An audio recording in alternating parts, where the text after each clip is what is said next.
Okay. Good evening, good morning, and good afternoon to all of you who have joined from various time zones. Welcome. My name is Aditi Mukherjee. I work with the International Water Management Institute, and I would be facilitating today's discussion. We have an absolutely exciting agenda today. So as most of you know, an IPCC released the first of its 3 working group reports on 9th of August. So all major newspapers and media around the world covered the findings of the report extensively. So it's almost impossible to have missed the highlights that came out. The UN called it the code red for the world. This report is a landmark report in many ways. Is summary for policymakers, which is approved line by the countries, uses extremely accessible language and graphics to convey that climate change is already happening, that we are living in a 1.1 degree world, and that climate change is caused by human emissions. The SPM states that it is unequivocal that human influence has warmed the atmosphere, ocean, and land. It is no more language like highly likely or extremely likely kind of statements that IPCC makes, but this is unequivocal kind of a statement. This is huge. This report also documents new science of detection and attribution, where scientists are increasingly able to detect climate change fingerprint in observed extreme events, again reiterating that climate change is not something that will happen in the future, but it is already happening. And most parts of the world are facing the impacts. Many of these impacts are water impacts, something that we will discuss today, and are manifested through droughts, floods, and rainfall extremes and variability. The fact is, all of us listening in today have experienced climate change impacts in one way or the other, whether we know it or not. So we are living in a world that has changed. Today, we have with us 2 authors from the Working Group 1 of the IPCC report, who have written chapters in this report and were part of the Summary for Policymakers team. They will talk to us about findings from the water cycles chapter as well as the extreme chapter. Their presentation will be followed by intervention by a stellar panel who will talk about the possible policy implications of the results and about the solutions that there may be. To all participants, please type your questions in the Q&A box and introduce yourself in the chat box. We will have a Q&A at the end, so hold on to your questions, please. So let me now introduce our first speaker, Dr. Krishnan Raghavan. Dr. Raghavan heads the Center for Climate Change Research at the Indian Institute of Tropical Meteorology, IITM Pune, and he was the coordinating lead author of the Water Cycle chapter. He will walk us through the latest findings from the chapter. He will have 15 minutes for his presentation. Thank you, Raghavan, please you can share your screen and start your presentation. Yeah. Thank you so much and welcome everyone. Yeah, thank you so much, Aditi, for this opportunity, and good afternoon to all of you. Can you see my screen? Yeah. So today I will focus on the water cycle chapter. This is chapter 8 of the IPCC Ar5, and I will be more specifically focusing on the monsoon. So one of the things is we know that the global temperatures have increased by 1.09 degrees since pre-industrial times, and this can be attributed, this cannot be just, this increase you have to include the effects of human activities to explain this warming trend. Of course, there have been periods of volcanic eruptions like the Pinatubo and the El Chichon where the global mean temperatures decline. But natural only forcing cannot explain this observed increase in trend. It's well known. The second point is warming is driven by emissions by human activities, greenhouse gas warming, partly masked by aerosol cooling. I think this is one of the important assessments that came out of the Ar5. So there are multiple drivers besides greenhouse gases. There are anthropogenic aerosol activity. And this is particularly important when we are talking about water cycle. I'll be coming to that point very soon, and especially for the monsoons. While greenhouse gases have majorly contributed for the observed increase in the temperatures, aerosols, northern hemispheric aerosols, mostly the sulfates, and also some non-CO2 greenhouse gases like the nitrogen oxides have contributed to cooling, as well as organic carbon. So this is one important element we have to keep in mind. The third is the when we look at the increment of global warming, it gets larger for every increase in the greenhouse gas concentrations. With warming, the regional mean temperature as well as precipitation and soil moisture changes are going to increase. And this is one of the important assessments.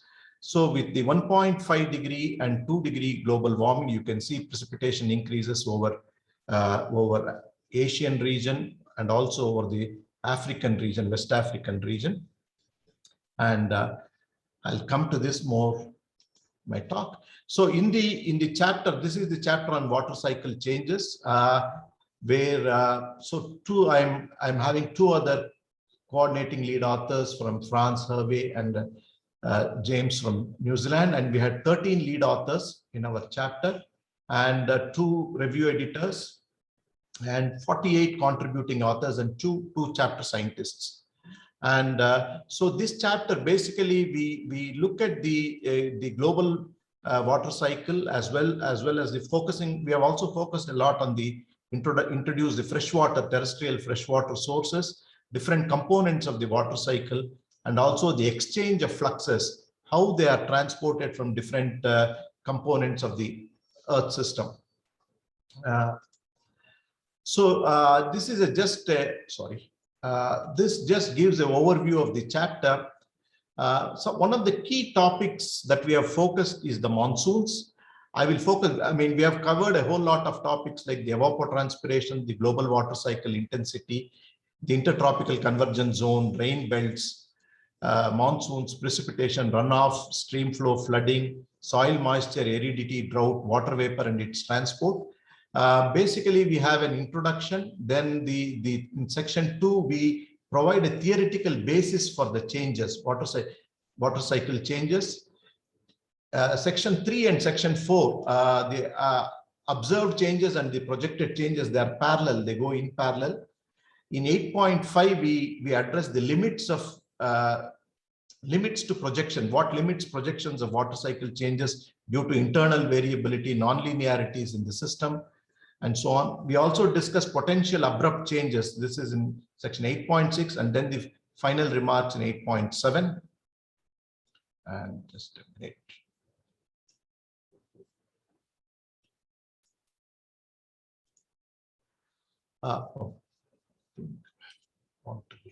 So in the monsoon is basically, this is a schematic just to illustrate that the South Asian monsoon.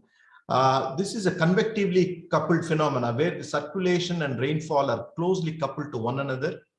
It requires a thermal contrast to set up. It is very important for the monsoon to have a thermal contrast to begin to set up the monsoon. But once it is established, when the clouds form, it releases a huge amount of latent heat of condensation. So there is a positive feedback between the circulation and latent heat release, which maintains the monsoon circulation. And when you look at the long-term records in the monsoon precipitation, we see year-to-year variations and also decadal variations that are influenced by internal dynamics as well as external drivers. This is a very short summary introduction to the monsoon. And now this is a just to give an illustrate the seasonal behavior of the monsoon.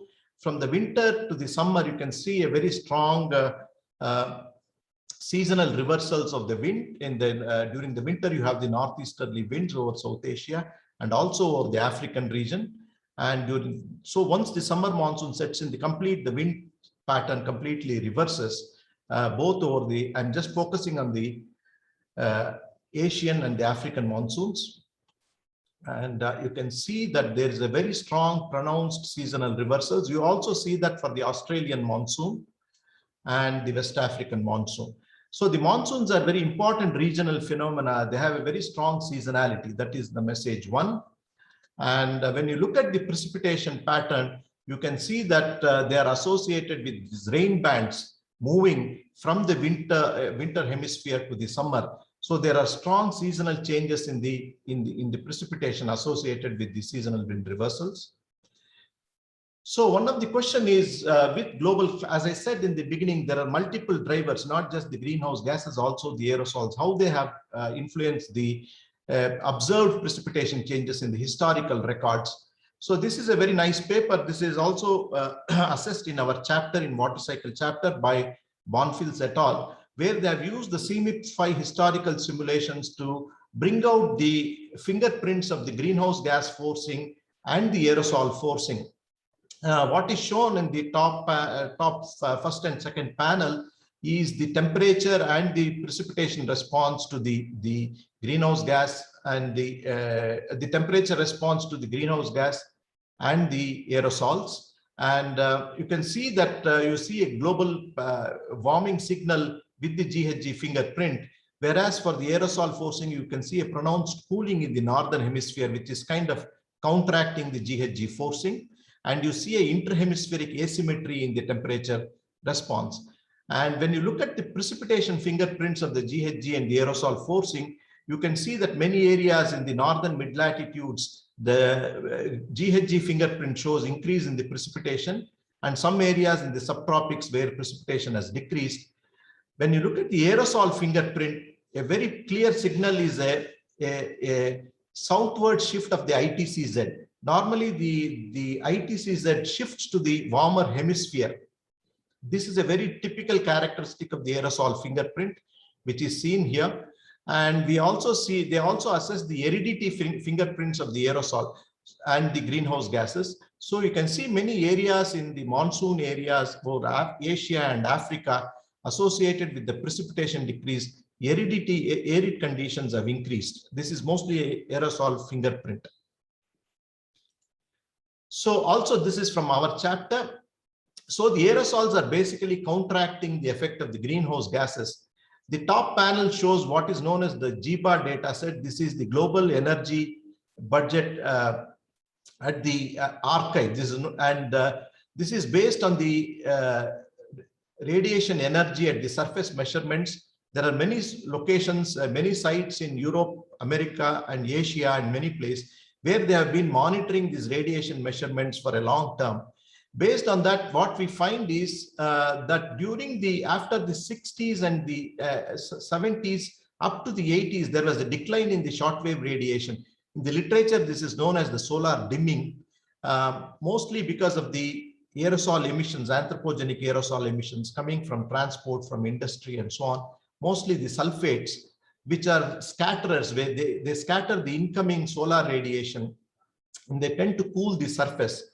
And later on, due to regulation of the emission norms, in the subsequent to in the later 80s and the early 90s, because of the regulatory norms in Europe and North America, the aerosol loadings were reduced in the atmosphere. At the same time, the greenhouse gas forcing picked up. And so when you see the solar radiation at the surface started recovering, and when we look at the observed precipitation change, this is the global monsoon precipitation as defined by Paulson in his paper in 2014 for the entire northern hemispheric summer monsoon region. We see that precipitation decreased when the aerosol forcing was dominant until the mid 80s. And with the reductions in the aerosols, it started recovering thereafter, and also due to enhanced greenhouse gas warming. And these we also see in the CMIP-6 detection attribution experiments, the recovery of the global monsoon precipitation subsequently. And this is more pronounced in the West African monsoon. And so in the Ar6, we have defined different regional monsoons, which is different from the global monsoon and also the regional monsoons that was defined in the Ar5. Here, our definition of the regional monsoons are based on the published literature and also the expert judgment, and also taking into consideration the seasonal behavior of the monsoons over different regions of the globe.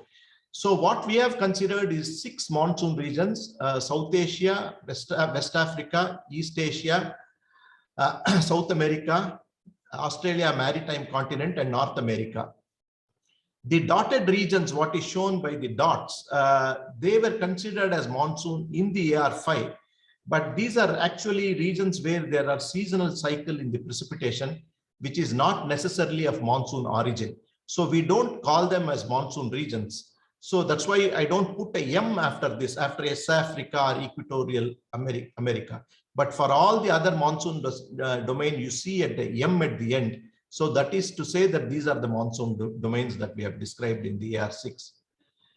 And what we find in a quick assessment, this is the observed changes for the historical period.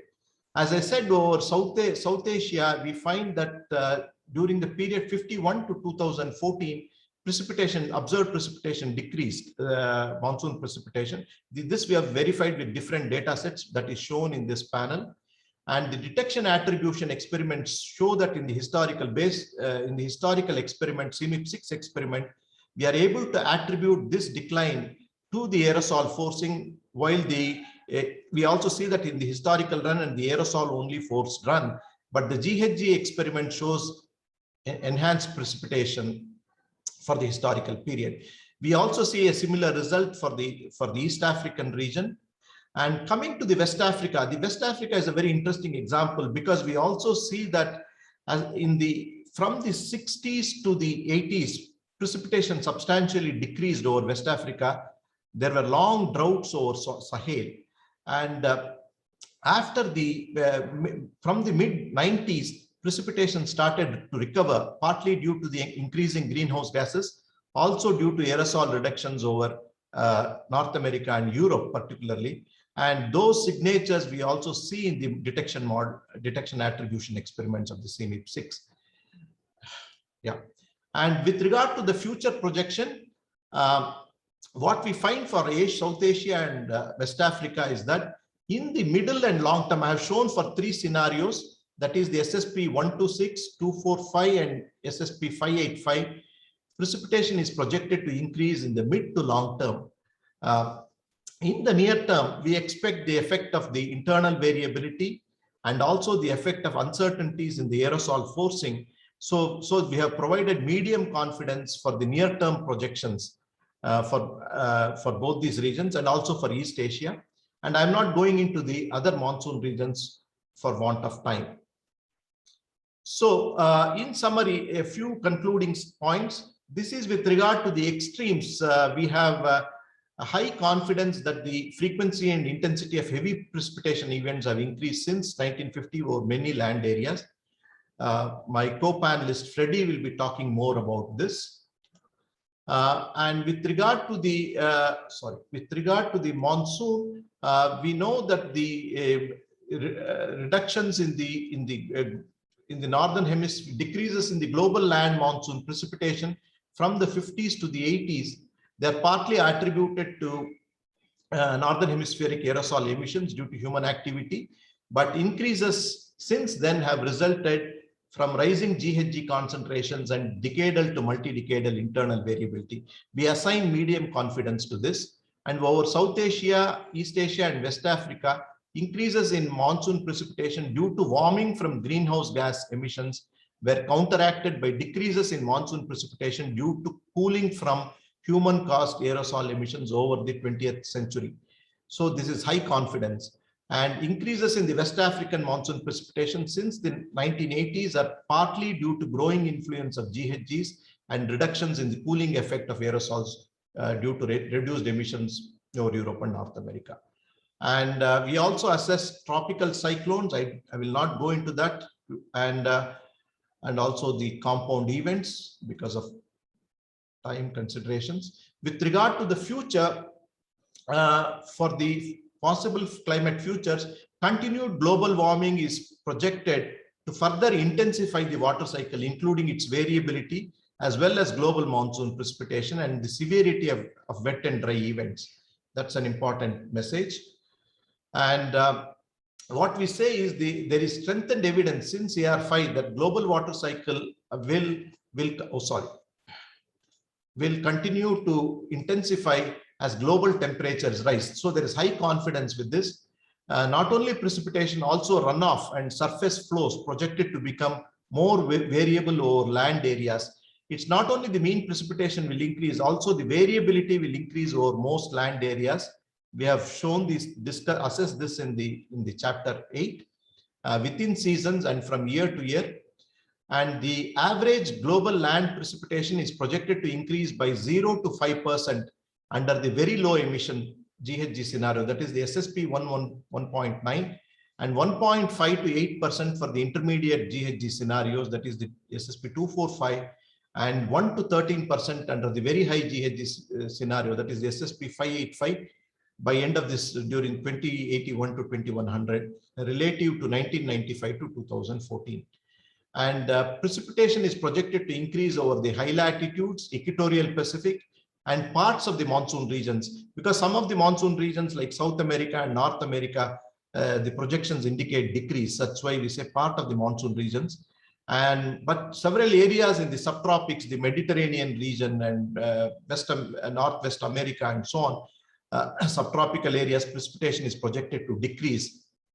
And also some areas in the tropics as well. And another point is a warmer climate will intensify very wet and very dry weather and climate events and seasons, and it has implications for flooding and drought. This is again something I leave it to Freddie to talk. And this is the main statement. Monsoon projection is projected to increase in the mid to long term at global scale, particularly over South and Southeast Asia, East Asia, and West Africa, apart from the far west Sahel. If you go to the far west Sahel, actually the projections indicate a decrease. And the monsoon season is projected to have a delayed onset over North and South America and West Africa, high confidence. Thanks for your kind attention. Sorry, I had to rush through. No, that was a great presentation, Krishnan, and very illuminating, and the role of GHG as well as short-lived climate forces like aerosol at the counteracting effects that they had. I mean, overall fascinating. I'm sure our participants would have a lot of questions. Please put your questions in the Q&A box, and we would have a question answer session towards the end of this webinar. Okay. Our next speaker is Dr. Freddie Otto. She's the Associate Director of the Environmental Change Institute, University of Oxford, and an Associate Professor in the Global Climate Change Science Program. And she's the lead author of the Extremes chapter and will share the findings from that chapter with a focus on water-related extreme events. Freddie, you have 15 minutes as well. Thank you. Yeah, thank you very much. So I hope you can all see my screen and hear me. Great. So I'll probably take this a bit more high level than Krishnan's really great in-depth presentation of the monsoons, and focus on some of the really important messages that this just published IPCC report has on extreme events. And so I think the fact that this report focuses on extreme events so much is quite remarkable, because the Ar5 really didn't have much on extreme events. And also, so the last really big emphasis in IPCC on extremes was in the special report on extremes, which was published in 2012. And a lot has happened in the science on extreme events and the role of climate change in changing them. And of course, a lot of climate change has also happened. So we have a lot higher global mean temperatures now compared to 2012. So we just observe also a lot more of the impact specifically on extremes. And so these are, so this is in the first section of the SPM, one of the key headline statements, which says that human-induced climate change is already affecting many weather and climate extremes in every region across the globe. So there is no part in the world where we don't have observed already changes because of human-induced climate change. So, and these include heat waves, but also heavier precipitation, droughts, tropical cyclones, and floods, and all sorts of other extremes, compound extremes in particular. Most of them are really important for water. So this is one of the figures that accompanies this headline statement in the IPCC AR6 SPM. And what you can see here is the world in hexagons. So every hexagon represents one of 52 different climatically different regions in the world. And I hope you can roughly see that it represents the globe. With here is South Asia, the South Asian subcontinent. And everywhere where you see a red hexagon, we have an observed increase of at least medium confidence of extreme heat, which includes heat waves. And what is also here on this figure, and that is a really new development, something that was not possible to provide in the last IPCC reports, is in the dots, and that is the confidence that we have and the knowledge about the contribution of man-made climate change to these observed changes. And you see where there are 3 dots, we have high confidence that climate change played a role in the observed increase of heat waves. And of course, the IPCC can only assess published literature. And so there are some regions in the world where the hexagons are gray. Here is one in Central Africa. And that doesn't mean that nothing happens in Central Africa. It just means that with the available data and literature that we have and that we can assess as part of the IPCC, where our mandate is, of course, not to do new science, but to assess the science that is out there, we can't make an assessment that on this region, because we just don't know enough of what's going on, because there isn't any or enough literature to assess this. But you can see already that when you just focus on heat extremes, almost everywhere we do see a strong increase. And this picture looks a bit different when we focus on heavy precipitation, another very important impact or potential impact of man-made climate change. And you can see here that in many parts of Asia and Northern Europe, we do see an observed significant increase in heavy precipitation on these relatively small regions. So the regional specificity that this report can provide is much greater, even on the SPM level than previous reports. But there are a lot more regions where we don't have in observations that are long enough that we can actually do trend estimates or detection attribution studies, or these studies just have not been done. That is also in many cases, it would be possible to do that with the data, but just no one has done the studies. And you clearly see here again, with the availability of studies, the bias towards the global north compared to the global south. What is also, but you see that there are many regions in which we do see an increase already in heavy precipitation. And this is the same figure, but for droughts. And drought is a complex phenomenon, and there's not just one type of drought. But in our chapter, we have assessed 3 different types of droughts. One is meteorological drought, which is just the lack of rainfall. One is agricultural and ecological drought, which you can see here as one illustrative example of the changes in droughts that we observe, and that is drought related, mainly related to soil moisture. And so, of course, also including in part some changes in the precipitation as insofar as it affects the soil moisture. And then the third one is hydrological drought, which is mainly related to water levels and stream flow.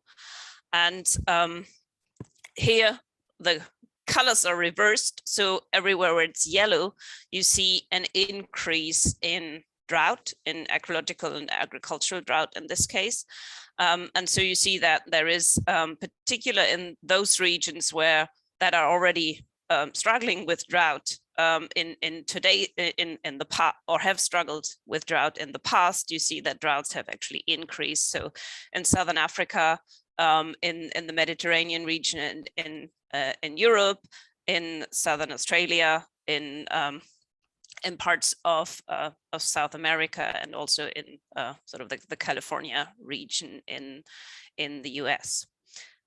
And what you see here a lot is hexagons that are not gray, not yellow or green, but that are striped. And that means that in these regions, which of course the world has been divided in 52 regions, and of course the world doesn't consist of 52 hexagons, but the world consists of a huge variety of very different climates and very different regions, and some of them are changing, are very different on relatively small scales. And so every time when you do a global assessment, there is a trade-off between saying something comprehensive and saying something that is actually really true to what is happening in local areas. And for droughts, it is often the case that they change on areas that didn't correspond to these AR6 regions that have been chosen to be climatically similar, but of course you can't get it right for all types of weather and climate phenomena that you look at. And so in many of these white regions, there are no changes observed in droughts, but it can also be that within the region, you have a part of the region that does have an increase in drought, whereas the other part has a decrease in drought. So that overall, when averaging over these regions, you don't have a strong signal. So, and that is really important. So when you see stripy regions, don't think, oh, we're fine, nothing's happening here. It can mean that on smaller scales, things are happening, and we do actually have the literature to show that. So one particular example here is Chile, which sort of has actually a drought, an increase in drought, but is sort of captured in two larger regions in Southern America. So when you look at these two larger regions, you don't see that drought signal, but it's really important, of course, for Chile. And so in the underlying chapters that are not highlighted in the SPM, this kind of information is available. And so it's important to look into that. So this is just what is happening already today. So the changes that we already see in a 1.1 degree world. But of course, there are, that's not the only thing that happens. There are three types of extremes that are really important. And of course, heat extremes are also very important from a water point of view.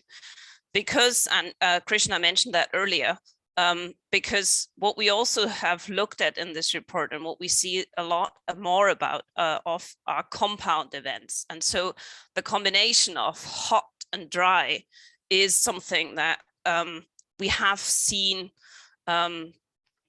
with high confidence increasing in most parts of the world. And of course, that means that water that is there evaporates faster if you have a heat wave, and so the impacts of a drought are becoming exacerbated. And these increase in compound events also includes fire weather.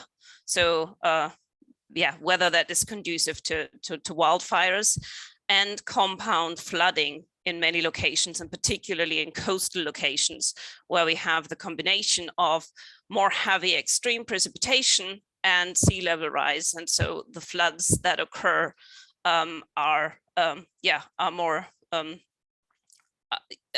severe than they would have been otherwise. So just briefly, some words on what will happen in the future. And I deliberately say what will happen and not what is projected to happen, because one of the things that is really also a new aspect of this IPCC report is that we don't just look at models and the projections, but we combine the projections of climate models with different lines of evidence. So with our physical understanding, with also statistical modeling, and we know that the world will continue to warm for the next decades. And we know that this means that many changes in the climate system will become larger, and particularly the intensity and frequency of heat waves, of marine heat waves, of heavy precipitation, of droughts in these areas that are already drought prone, and also the proportion of the most intense tropical cyclones. And the same also holds for these concurrent extremes. So, and this is, if you look at some of the quantitative aspects of this, so this is also from the SPM, and just for the 1 in 10 year event, heavy precipitation and drought just averaged over the whole world. So locally, these changes can be a lot larger. And we see that already today at the 1 degree world, heavy rainfall events that are happening are now about 7% wetter than they would have been without climate change, and drought events are drier than they would have been. The 10-year drought event is drier than it would have been without climate change. But you can see that this is really only the beginning of the changes we are likely to see. So even in the 1.5 degree world, which is not that far away from the world we live in today, these changes will get larger. And of course, if we would fail to stop warming from ever increasing in a 4 degree world, these become really, really substantially wetter and drier. And so just before I close, one important aspect of changes in heavy precipitation compared to changes, for example, in temperature. So for temperature extremes, and this is what you can see on the top, you have the change in average temperature and mean temperature, and then you have changes in extreme temperatures. And you can see that the patterns of change in a future climate look exactly the same for the mean temperature and for extreme temperatures. But this, when you look at the bottom picture, which is for changes in precipitation, this is absolutely not the case for precipitation.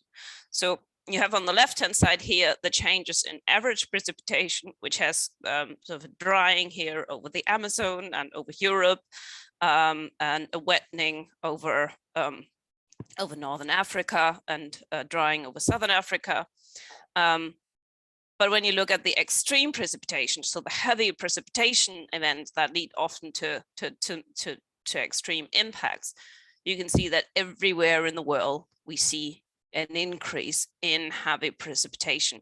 And so that's really important to keep in mind when thinking about preparedness for water-related effects, that the extremes in rainfall behave very differently than the changes in average rainfall.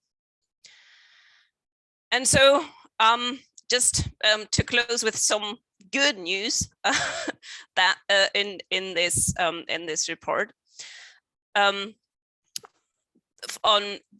when limiting warming to 1.5 degrees, as is just shown here with some of the lower emission scenarios, we can very strongly limit the increase in many of these extreme events and also the compound extreme events, because they are changing very much in tandem with global mean temperature. And if we limit global mean temperature, we can also limit many of these impacts that are how really climate change manifests for most people. So it's absolutely not too late to do this, and so we just have to act now. And with this, I'll close. Thank you. Thank you so much, Freddie. I'm sure that was just such a illuminating talk. And I also like your closing with we have to act right now if we have to stop those changes or slow down those changes. And also that now we can attribute extreme events to climate change is such a huge development. And I know you are one of the pioneers in the field. So that's absolutely fantastic. And also it has such deep policy implications. I'm sure Salimul and other panelists will pick this up in their deliberations shortly. In the meanwhile, participants, please keep your questions coming. Our speakers will answer your questions shortly. Please go to the question and answer box and put in your questions. In the meanwhile, what I would now do is now one by one introduce our panelists who would have some questions, would have some kind of response to the presentations, but will also answer other additional panel audience questions. Each of the panelists will have about 5 minutes to answer the questions posed to them now.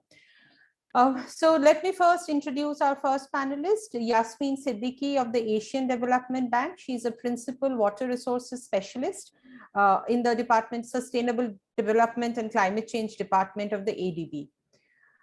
Yasmin, my question to you is this. First of all, your reactions to the latest IPCC report. And then my question is, as ADB's water representatives, and you guys make decisions around your water portfolio, what to invest, where not to invest. So my question is, what are your main takeaways from the report? And how will ADB calibrate its water investment funds based on the Working Group 1 findings, given you are increasingly using climate as a lens for your investments? Over to you, Yasmin. Thank you very much, Aditi, and thanks very much to really excellent and insightful presentations. I learned so much just listening. And thanks, Freddie, for that last line, that it's not too late. I think that just adds that correct touch for this presentation. So Aditi, maybe just to update that I'm currently covering the Central and West Asia region.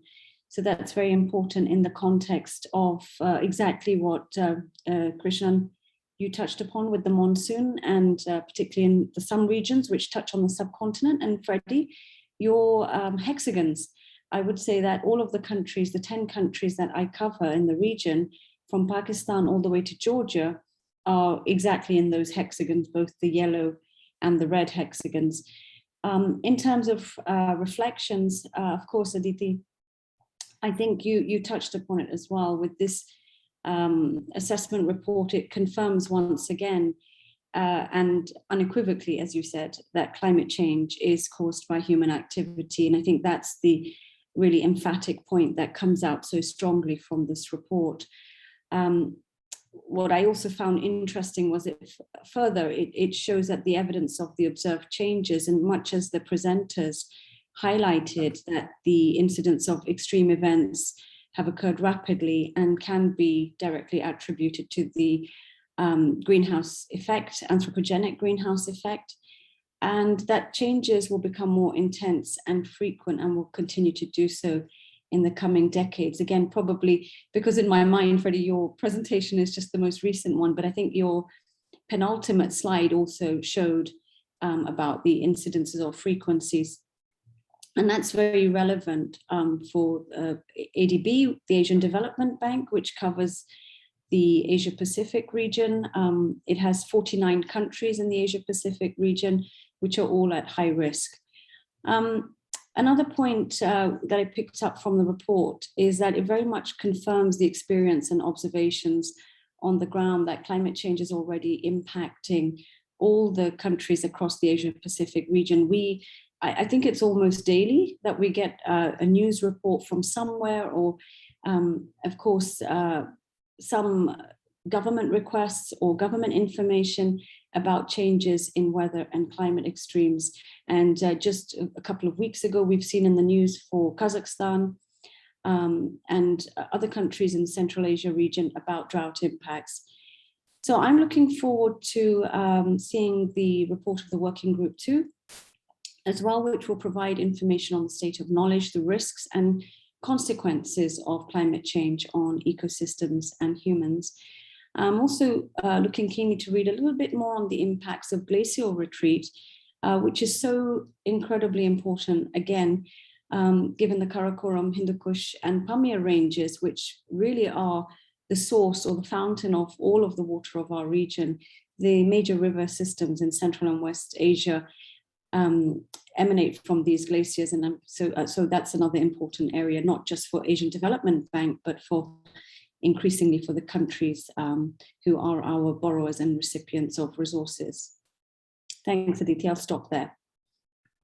Thank you, Yasmin. And I do believe the AR6 Working Group 1 report does cover the aspect of cryosphere change, and perhaps one of our speakers can talk about it briefly, but it looks like from 2010 to 19 was like unprecedented years of glacial melting. With that, I want to now go to our second panelist, Dr. Deborah Roberts. Deborah is the head of Sustainable and Resilient City Initiatives Unit in the IWMI municipality in Durban, South Africa. And she's also the co-chair of Working Group 2 of the IPCC 6 assessment cycle, where I have the great privilege of working with her in that, apologies. She's also the co-chair of the Working Group 2 of the IPCC 6 assessment cycle. Deborah, my question to you is, you wear two hats. You are a policymaker and you are also an IPCC Working Group 2 co-chair. So tell us, how critical do you think water security is going to be for future urban security? I know urban security is what you care about a lot. And what can cities like yours do to climate proof itself? Over to you, Deborah. Thanks, Aditi, and perhaps let me thank Yasmin for that shout out to the impending Working Group 2 report. It's very much appreciated, and the check is in the post. And Aditi, thank you very much for the invitation to participate in this important event. What this Working Group 1 highlights for me is something I've believed for a very long time. Excuse me, too many Zoom calls. Shlomo Angel talks to us about living on a planet of cities. And I think that awareness of the rapid rate of urbanization that we're currently seeing around the globe, together with the stark findings of the Working Group 1 report, really points to me to be the greatest development challenge that we face in the 21st century. And that's really about aligning the urban and the water agendas.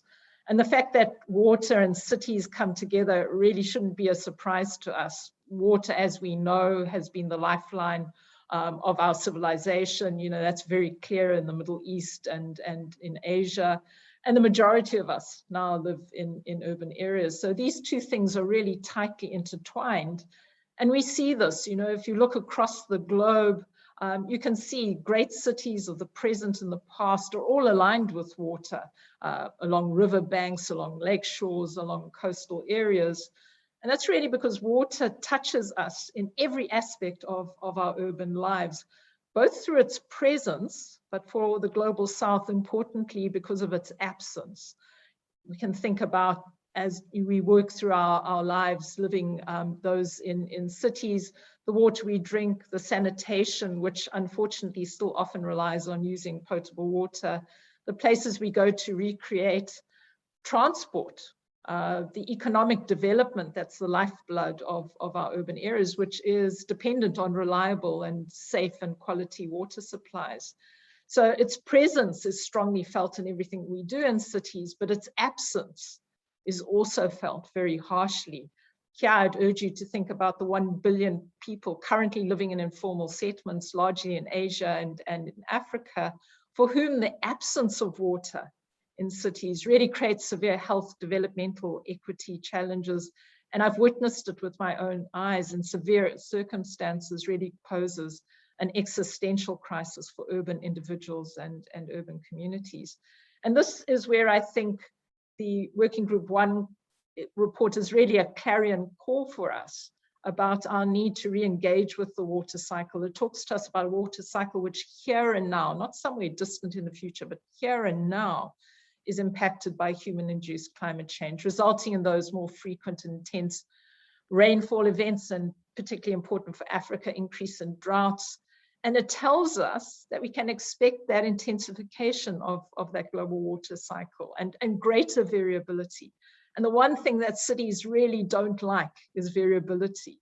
You know, they're built on stable conditions. They want stability. That's what cities need. And at the same time as we're expecting this increased variability, we're also expecting our urban population to increase by the middle of the century by another 2 to 3 billion people, with the bulk of that growth being in the cities of the global south. And each one of those people will require access to water. So that gives us a sense of the extent to which the urban and water agendas need to come together. So what can we do about it? And here I put on my local government hat and draw on some of the experience we have there. Firstly, we've got to protect the water that we do have. And their demand side management is really important. One of the tools we've used in Durban over several decades now is a sliding scale of tariffs to ensure that we penalize people who overutilize a very scarce resource. Like all African cities, we live in a water scarce environment. Infrastructure management is important. You know, we've got to reduce leakage and loss. My city loses over 36% of its water because of leakage and loss in our infrastructure. Pollution control. Again, we can't pollute the water that we have. And in my city, one of our key polluting sources is our own wastewater management system. So maintenance of infrastructure, again, is really important. But we've got to acknowledge, particularly for cities in the global south, where we've got massive influxes of people, that we still need to get additional water to people. So when we build out these new reticulation systems, we need new technologies and approaches. So water harvesting tanks are one approach we've used. We've used low pressure systems in our informal settlements, and in our rural areas where we can't get the bulk infrastructure, we've used urine diversion toilets. But importantly, we've also got to rethink about how we plan and design our cities. We've got to reconnect our cities with the water cycle. We've got to be thinking about safe withdrawal and safe disposal. And in South Africa, a tool we've used for that is the concept of the reserve, where we calculate the amount of water we need within the water cycle to protect our aquatic systems and still meet basic human needs, and use that as a way to apportion a scarce resource.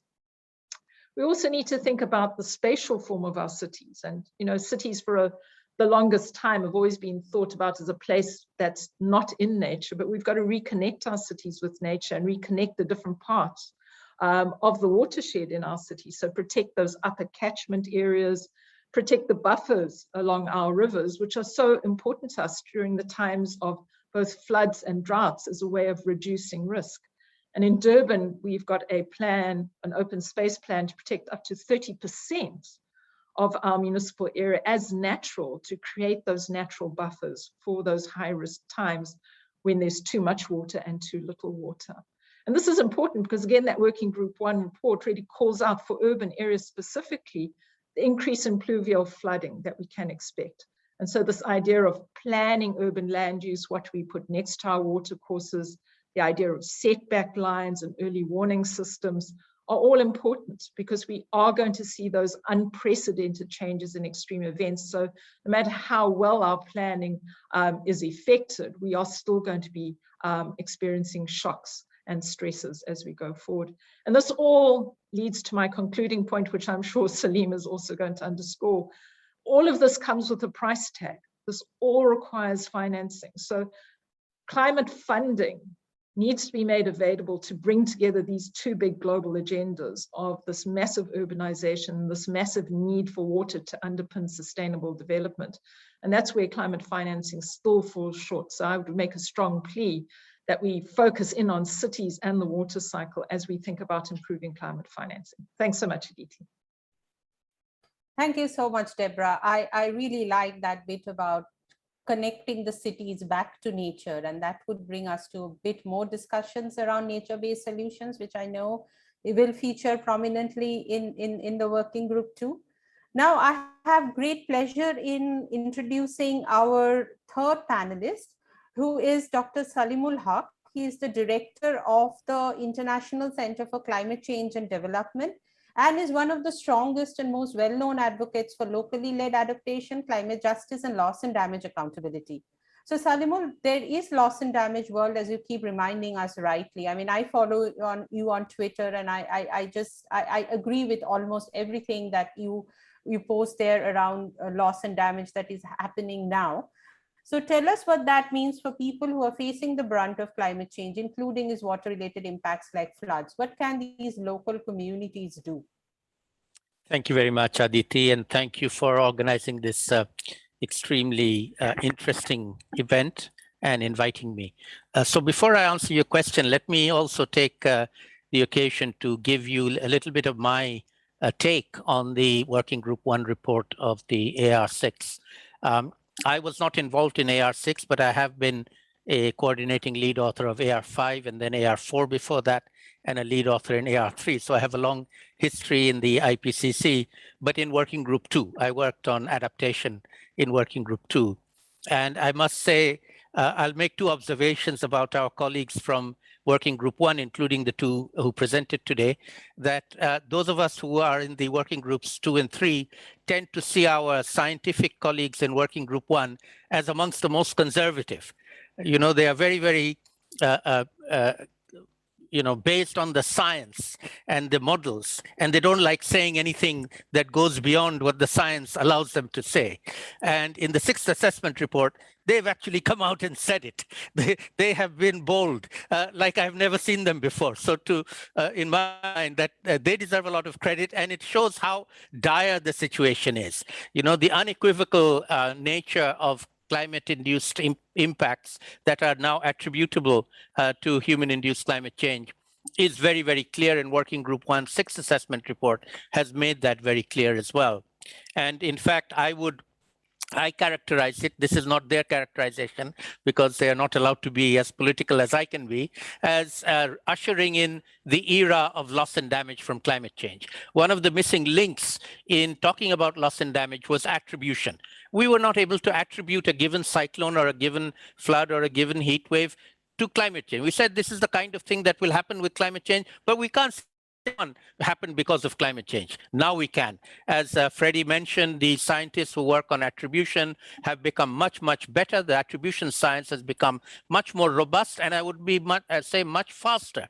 They're coming out with their assessments of the probability of events being more severe because of human-induced climate change very, very quickly. They're not saying that the events happen because of climate change, but they are saying that the severity and intensity of events are becoming more because of climate change. And as we heard from Freddie, severe events we are now in the era of. And I would make another prediction. I would say every single day from now on, a world record is going to be broken somewhere in the world. And sometimes it's not just record-breaking events, they're record-shattering events, like the ones that happened in the heat dome in North America, in Canada. On a Monday, it was the highest record they had. Tuesday broke the record again.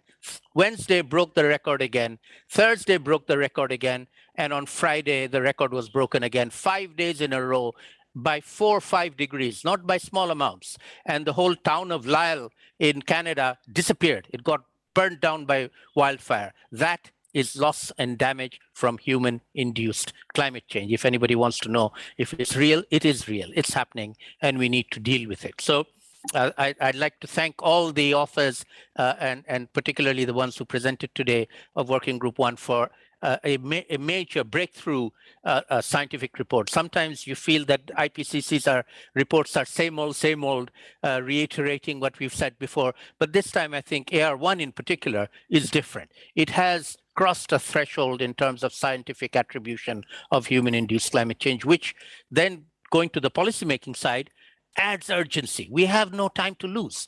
We cannot waste time anymore. We cannot do incremental progress anymore. We have to move very quickly, on the one hand, to reduce emissions so that we can stay below the 1.5 degree threshold, which we've all agreed to do, but we're not doing enough to make it happen. So we all have to do more of that.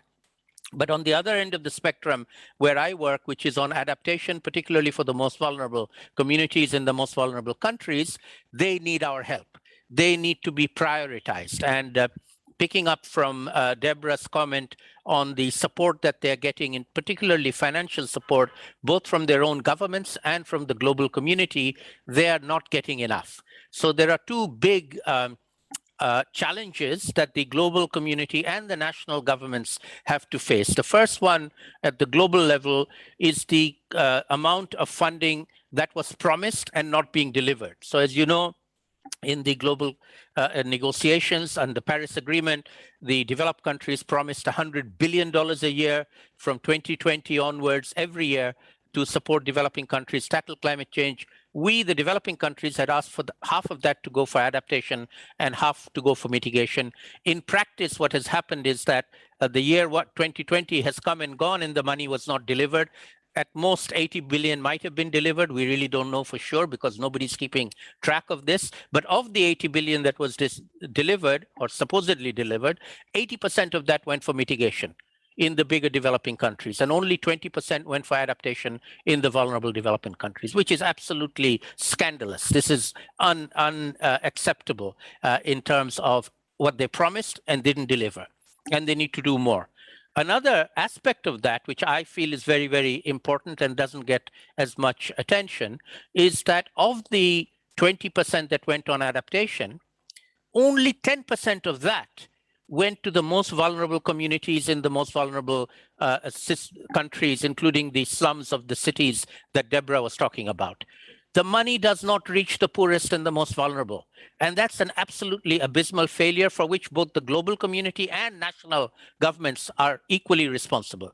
National governments don't care about those citizens either in any significant way and have to take responsibility. So from a lobbying and advocacy perspective, we have two target audiences to lobby. Our own governments, they need to put more emphasis on tackling climate change and in particular helping the most vulnerable people, and the global community to take actions that are required to prevent the worst from happening. We can still prevent the worst.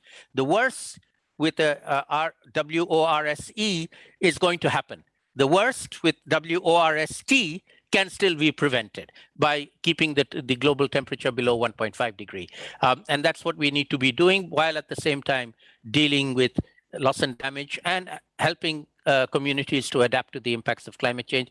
A last point I'd like to make in the context of the South Asia region, where Bangladesh is one of the countries, is in this region, we have a lot of expertise. And we do have a lot of capacity. And I feel that this is an area that we can join forces more effectively, the scientific community across national borders in a more in a regional context. And water is a key link. You know, I often say water is to adaptation what energy is to mitigation. So in mitigation, it's all about changing from fossils to renewable energy. In adaptation, it's all about water, either too much water, too little water, not the right kind of water. Well, water is the link that threads through all the different adaptation activities that we need to be doing. So congratulations on doing this event, and thank you for inviting me. I'll stop here for now. Happy to take questions later if you want. Thank you. Yes. Thank you, Salimul. That was absolute music to our ears, that water is central to adaptation. Something that we often struggle doesn't come through in the adaptation community, also because water is kind of, is everywhere and is easy to lose sight of. Thank you so much. So now I would introduce our fourth panelist, Kate Lamb. Kate is Global Director of CDP's Water Security Initiative. Kate, my question to you is, your organization works with the private sector and you are UNFCCC High-Level Climate Champion Lead for Water. What can private sectors do for a water secure future and for a climate resilient world, knowing what we have already heard from our panelists and our speakers? What can be the role of private sector? Thank you, Aditi, and thank you to all my previous panelists and speakers. I feel very humbled to be in such amazing company today, and thank you for inviting me along. I think it's safe to say that the private sector it's at a turning point, and it can choose to either be a victim of changes in climate and continue to enable the worst outcomes to manifest themselves, or they can choose to be a part of the solution. Either they're part of the problem or part of the solution. And at CDP, I think we're really encouraged by the large and growing number of companies that are making an active choice to be part of that solution. But one considers from a water perspective, the fact that large multinational corporations and their vast supply chains control or have influence over roughly 70% of the world's water. The way in which these companies choose to grow, the products that they choose to sell and put on the market, the suppliers that they choose to engage with, the communities that they choose to locate themselves in, they have a fundamental implication for water resources in that region. And if they choose to grow in a way that is truly unsustainable, that fails to take into consideration the findings of the IPCC Ar6 report that we're hearing about today, that fail to grow differently, then we ultimately will not succeed in achieving our goals. But we like to imagine a future at CDP where that choice is a different one, and where we're seeing more companies choosing to grow differently, so that not only are they reducing their impacts on freshwater resources, making more water available to those places and people that clearly need it more than they do, that they're no longer polluting freshwater resources that are available and undermining the human right to water, sanitation and hygiene, then we are in a much stronger, healthier, more resilient place for everyone to thrive and prosper. Last year, we had almost 10,000 corporations disclose both climate and water-related information to over 500 financial institutions. These financial institutions control over $110 trillion worth of assets. So we're also encouraged by the fact that not only is the private sector waking up to these issues, but the financial sector, those large multinational financial institutions, whether they are private banks, asset owners, you know, the world's largest sovereign wealth funds, for example, they themselves have also woken up to this issue. Okay, they're not doing enough. We're still not seeing the billions turning into the trillions that we need, but we are in certainly a better state than we were before. We now have over 1,700 companies setting science-based targets, committing to align their growth strategies with the best available climate science coming out of our colleagues across the IPCC and of course beyond. That's really encouraging, because again, if they reduce their carbon emissions, they make a significant contribution to mitigation and averting the worst, as Salomon really emphasized very passionately a moment or so ago. But as we all know, reducing GHG emissions is just one side of the coin. Because you're carbon neutral, because you're carbon positive, whatever term you wish to use, you're net zero as quickly as possible, does not mean that you are averse or protected from the changes in climate that are already baked into the system and projected to get worse, at least in the short to medium term. And so our action, the activities that companies are taking, we're encouraging them to take around water to ensure that they themselves are more resilient to this issue, but importantly, that they are enabling the resilience of the communities and the farmers and the factory workers that they so heavily depend upon is absolutely vital. And so seeing companies pursuing avenues of better water stewardship, aligning their growth strategy so that they no longer depend on and demand large volumes of water and make those that water available to others, to ensure that the companies are not putting polluting products on the market, and that they've already gotten their own house in order, ensuring that polluting behavior is absolutely eliminated. These types of activities, coupled with leveraging their power to advocate for stronger water policies and stronger climate policies, is the way in which the private sector can play a fundamental role in delivering the positive, net zero, resilient future that we all deserve. I'll stop there, Aditi, and welcome any questions as we go forward. Thank you. Thank you so much, Kate. Private sector and water stewardship is also something that we have been very keen on for quite some time now. I want to pass on to our final panelist. I'm also conscious about time and we have a lot of questions here. Our final panelist is Dr. Mark Smith, the Director General of International Water Management Institute. And Mark, as the DG of IWMI, what are your main takeaways from this report? And even more importantly, what can water research organization like ours do to help build a climate resilient world? Where can we focus our research and our activities on? Over to you, Mark, 5 minutes. Great, thank you so much, Aditi. Just a quick note, my internet connection is a little wobbly. So if it starts to be a problem, I'm going to turn off my video, but keep speaking, okay? So thank you, Aditi, for your initiative in pulling together today's webinar. This is a really crucial dialogue to be having between the water communities and the climate communities. And so I want to thank also on behalf of IWMI, indeed, all of the speakers and participants today for sharing taking the time to share your expertise and help us to move this dialogue forward. I want to congratulate to the IPCC, as others have done, and those, and most definitely those authors that are taking part today. This first AR6 report is a really clear and powerful message to the world. As we've seen in the media, it's code red indeed. The report addresses the climate system in its multiple dimensions, but as a water specialist, as someone who leads a water management institute, as I read it, what I found was really a manifesto for what I would term a radical reprioritization and a radical reconstruction of water management. We can be clear now about the changes in the water system that are underway. More extremes, more heavy precipitation, more frequent drought, intensifying warming and intensifying floods, increased monsoon precipitation in a number of parts of the world, as indeed we heard about earlier.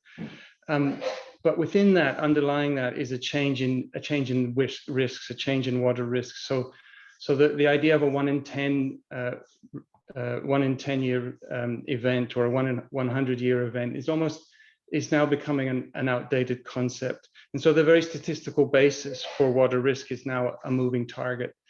And this is all accompanied by growing and expanding uncertainty that makes the job of water management harder still. Just a note that as we've been hearing today and reading in the report, really the discourse and lexicon that we use around this is about precipitation, flood, drought, soil moisture, etc. It's the language of climate. But how we respond is water management. How we respond to the kinds of impacts that we've been talking about today is water management.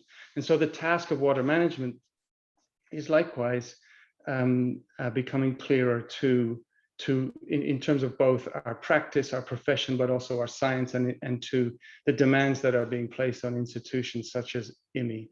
Our role is to work with governments, with water management, river basin agencies, for example, with communities, with farmers, with businesses, as we were hearing about from Deborah, with cities, to help them reorganize, invest, equip themselves for this emerging new hydrology, to manage the cascading impacts of changing water regimes across sectors. But it's critical as we do so to recognize that this is a different challenge than we've had in the past.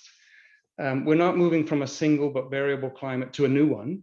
We are shifting to a constantly evolving set of possible climates and hydrology, so that we have to now work with urgency to build and apply strategies at scale to manage the increasing frequency of extremes alongside those unknowns and the uncertainties.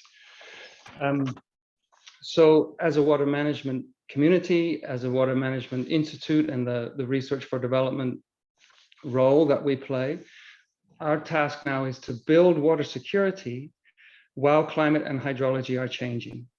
And changing, just to emphasize, changing not from one equilibrium state to a new one, but to an evolving and changing trajectory. And this transition, then, in this transition, we have to transition to a new paradigm for water risk. So, and people and institutions and societies have to understand and internalize this, and then adjust and reorient and build institutions that are able to operate in this new reality. We have to be able to supply the needed knowledge, the needed data, the needed capacities. We have to construct and innovate systemic approaches to water risk management that work across sectors, work across scales, and as we were hearing about earlier, that pull together in a spatial sense, both built and natural approaches. And as if all that wasn't hard enough, we have to address all this while mitigation proceeds, and recognize that if that doesn't happen fast enough, the space for adaptation is going to be shrinking yet further. So as IWMI, our role is to bridge the advanced research, the work of advanced research institutions to action, and to do so across multiple countries, across multiple regions in systemic ways that address transformative governance, and thereby addressing inclusion, equality, and indeed aspects of climate justice, to supply risk information and advisory tools to support and catalyze systemic change across landscapes and basins, and the rural-urban interface, for example.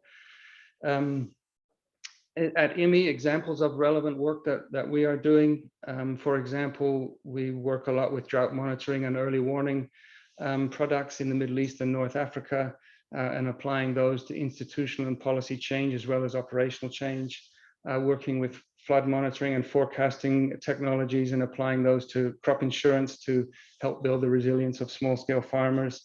We work with the recycling and reuse of wastewater, and tools, and recognizing that is also a tool for building climate resilience.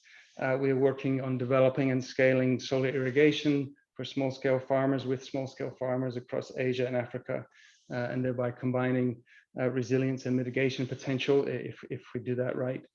So let me just finish then more broadly.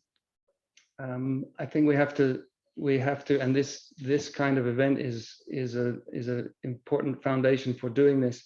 We have to build a new consensus between the water and climate communities, but also in society more broadly for this, what I've termed a radical reconstruction of water management. COP26 is one place that we are working on building that new consensus. We also need to be working on rallying the water science, if you like, for the water science that we're going to be needing for building a water secure world in the new 21st century environment of water regimes, and also looking a little bit further forward then to 2023. 2023 will be the first intergovernmental UN conference on water since 1977.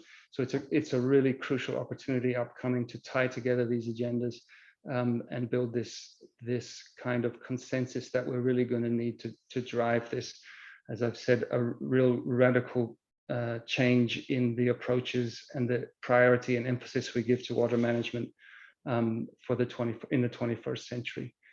So back to you, Aditi. Thank you, Mark. Thank you. That was a very good reflection of a role of research organization in a changed water regime kind of environment. Now what I want to do, and we are running a bit behind schedule as usual, it always happens with as interesting webinars as these. So I did want to ask a few questions to the panelists that comes from our audience, but in the meanwhile, since we cannot take all the questions, I can see there are around 21 of them. I would encourage the speakers and the panelists to go in and answer those questions directly into the chat box. But let me ask a few now directly to some of you. Maybe to Freddie, there is a question around what are the major difference between Ar5 and Ar6? And related to that question is, climate scientists have been making projections for future changes for a long time now. So have those projections come true? I mean, projections made in the 1980s about the 2010. I mean, how correct have the climate scientists got it? And what are the major difference between Ar6? If you can answer that briefly, Freddie. Yes. So to answer the second question first, so the projections that have been made in the 1980s, they have come true. Of course, we haven't emitted exactly the amount of greenhouse gases and aerosols as the scenarios used with the projections, but within the uncertainties coming from that, the projections have come true. Of course, these were models that couldn't look at extremes because that was not possible at the time. So it was projections on mean changes in temperature and rainfall, but that they have been shown that the models did a really good job in getting the magnitude, but also the pattern of changes right. And the second question, main differences between Ar5 and Ar6. Well, there are quite a few, but I think one of the key differences is actually how the whole report is structured, because in AR5, there was one chapter on observations, there was one chapter on attribution, there were a couple of chapters on projections. In AR6, we have in all chapters combined all the different lines of evidence that we have, and that has led to actually a lot more confidence in many of the things that can be said, and so probably also led to us being bolder, as Salim put it, being able to be bold, because we actually have found a better way to integrate our knowledge and trust and confidence in our science. And another new, there are many smaller new things, and the focus on extremes is a big difference. I think on the sort of good news side, there is that we now are very sure that when we stop emitting, so when we reach net zero CO2 emissions, temperatures will actually very quickly stop rising and not continue to rise for a while. So I think that's an important aspect, that we have now really confidence in that. And I think the report also looked for the first time really on low likelihood, high impact events, which are, of course, from a risk management perspective, very important. I'm sure there's a lot more, but I'll keep it at that. Thank you, Freddie. That was very good. And please go ahead and answer the questions directly in the chat box. I have now one question for Krishnan, and I am aware that your chapter also deals with the issue of groundwater. What is new there? Because in this particular South Asia, given how important groundwater is, a lot of us care about what's happening to groundwater. So what does the report say about groundwater observed as well as current? But keep it very short, Krishnan. Yeah. So, yeah. So we have in our chapter assessment of groundwater based on the GRACE satellite data. In India, we know parts of North India, there is extraction of groundwater, which has led to depletion, significant depletion that is well recognized. But one assessment that comes out is due to the increase of heavy precipitation in the tropics, there could be recharge of the groundwater. That is some message that has come out from in the tropical areas due to the increase of the precipitation intensity. There is medium confidence that groundwater recharge can take place. So right. that's but much of the depletion is really because of very intensive irrigation. So exactly. So there is and extraction. And extraction. Yes, exactly. So there were a few questions here that are very much targeted at Salimul. So you said very rightly so, 80% of climate finance goes to the wealthier countries for mitigation, and very little actually comes to the vulnerable. So what is being done leading up to COP26? I know this is a huge question, and yes, I don't want to open the Pandora's box here, but I think this is an important question to be answered. Sure, it certainly is. So I can tell you what the vulnerable countries are demanding, and it is a very, very strong demand of the richer countries.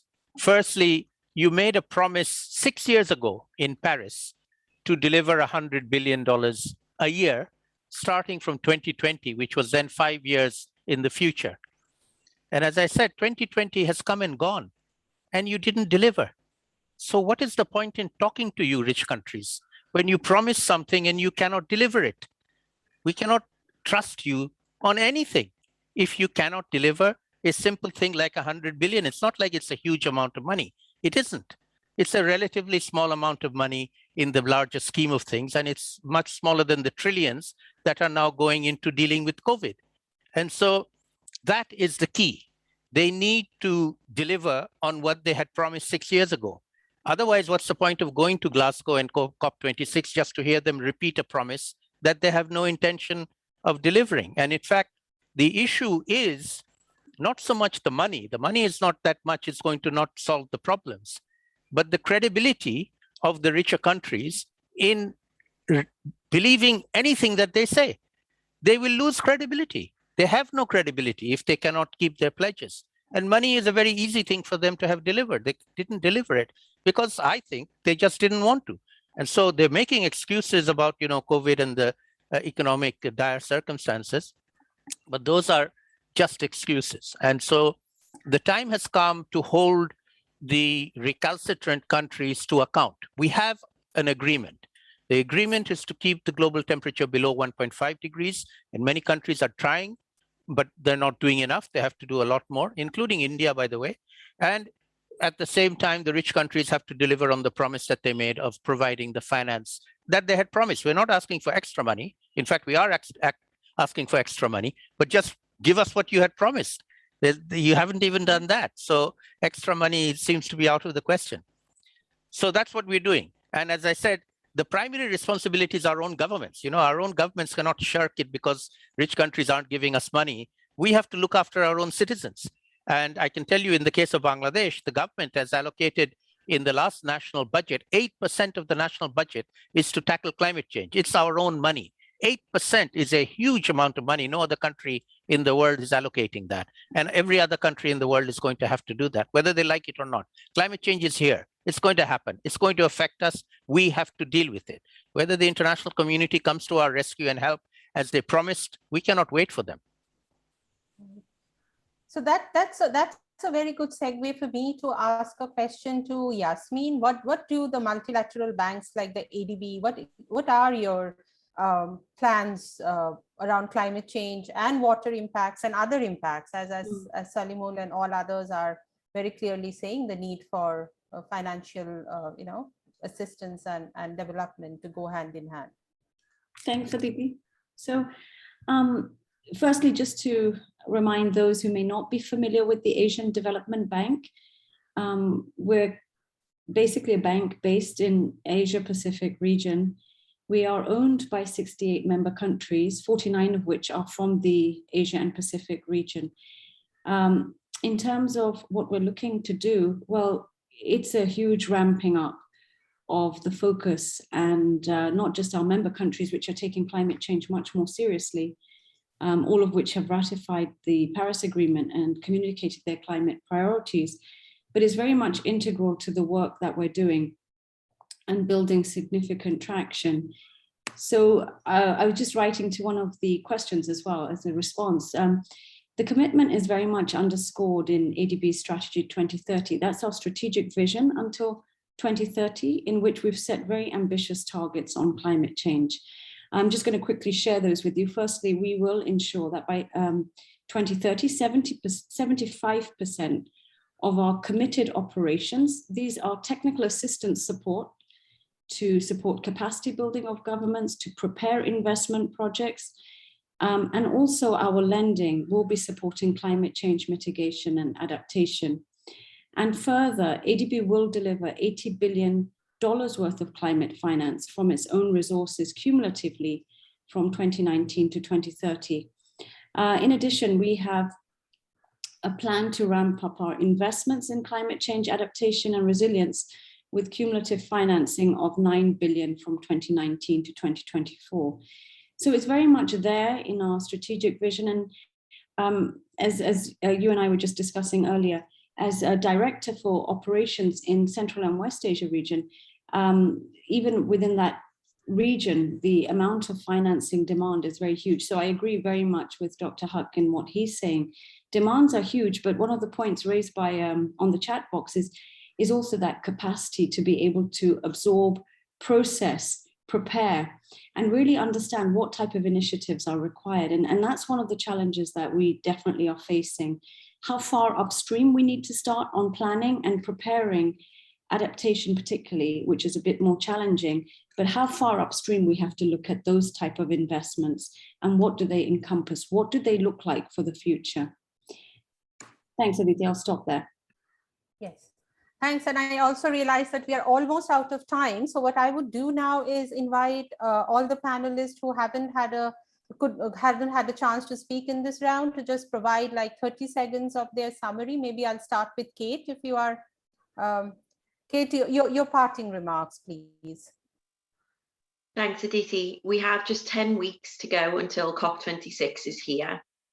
As a climate champion lead for water, it's partly my job to help elevate all of the important messages that we're hearing today I rely on all of you to lean into this process and make sure that your voices are heard wherever possible. I'm committed to enabling that to the best of my ability. So please reach out either via Twitter, LinkedIn, or my direct email address, which Aditi we can share with all participants, to explore ways and opportunities for me to help you to make sure that water gets the attention that it so clearly deserves. Thank you so much. Together we are stronger. Thank you, Kate, with that very good message. I would now like to ask Deborah to give us like a 30 seconds of sound of her concluding remarks. Thanks, Aditi. As you could tell from my presentation, I believe strongly in local action. So I want to issue a challenge to our Working Group 1 colleagues. They've already got a chapter on moving us from a global understanding to a regional understanding of climate impacts, but that's no good to me as a local government official. I really need your research to be decision worthy. It needs to be operational at the local level. It currently isn't. I can't turn my city around until you do the difficult research that allows that to happen. So a challenge to Working Group 1. Thank you, Deborah. Mark, would you like to give your concluding remarks? Sure, thank you. I would like to just say that, you know, I don't feel that the level of dialogue and interaction between the climate communities and the water communities is really what it needs to be. And I think the role that water plays in this report only accentuates that. So let this event be part of the start of a new and much deeper dialogue between our respective communities of practice, so that we can move forward rapidly and urgently, as I think we've heard. Thank you. Yes. Thank you, Mark.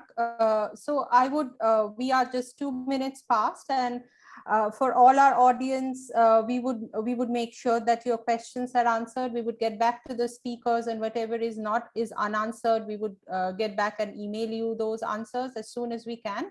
I just want to take 2 more minutes to very briefly sum up. This is, I think, an immensely rich discussion. I do not think I can do justice to it, but very briefly, my first takeaway has been climate change is already impacting every component of the water cycle, as Raghavan told us very clearly, including the monsoon.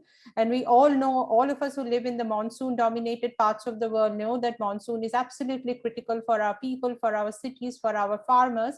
And all of them are experiencing climate change. Many of us, like me and my colleagues at IWMI, we work with farmers and we go to them and we hear about how they are coping with climate change. So I think adaptation will remain important. And as everybody, we are also waiting for the Working Group 2 report to talk more about vulnerability and adaptation.